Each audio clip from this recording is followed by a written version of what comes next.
Thank you and welcome back. Thank you for listening ahead of time to Once I Was a Baby Daughter.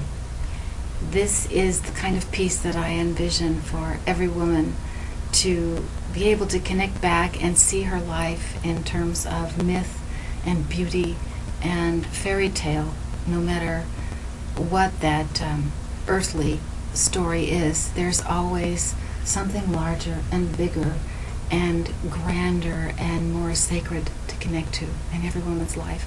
And that's what prompted me to revisit my birth in Los Angeles, California, and Cedars of Lebanon on October 9th in 1950. So, without further ado, we will read Once I Was a Baby Daughter. Once I was a baby daughter, brought home to a house, a cottage, called Norwich. N for Norwich, N for Nancy, N for 9, the number I came born on. I was born in a city that was named the City of the Angels, in a hospital called Cedars, in a downtown area with shady eucalyptus trees that caught the four winds and whipped like flags in the car lots in the valley. Vrip, vrip. And this was a reminder. That old Santa Ana wind blowing the city around, those funny sparklers again. October was a reminder. Fall was a reminder. Autumn in the mild post-Santa Ana morning was a reminder. The month of the pomegranate was the time that marked my rising from the deep locks dripping like a beryl-beaded jeweled evening bag, greenish gold, beaming light pierced to and from the watery origins. And so, on the 9th day of the month of pomegranate power, in the last century of the mechanical clues, I was born. Irony is my middle name.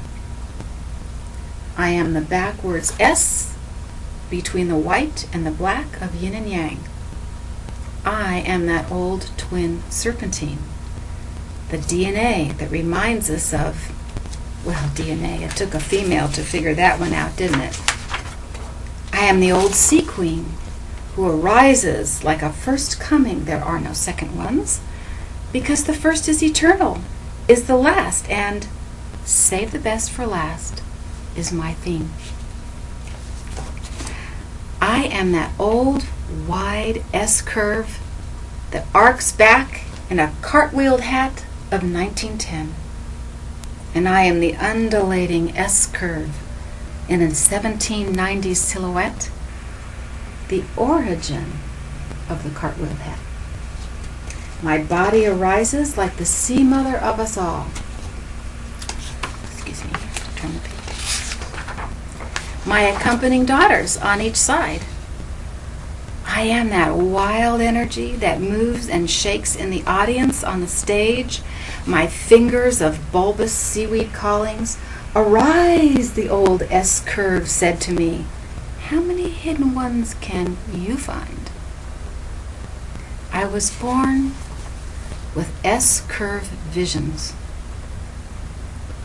I read character, and I am its staunchest proponent. I have but one calling. One. To bring my truth back into the world. There is a design behind every calling. Children's welfare, their bodies and hearts, will be restored to their innate rights when my truth is out.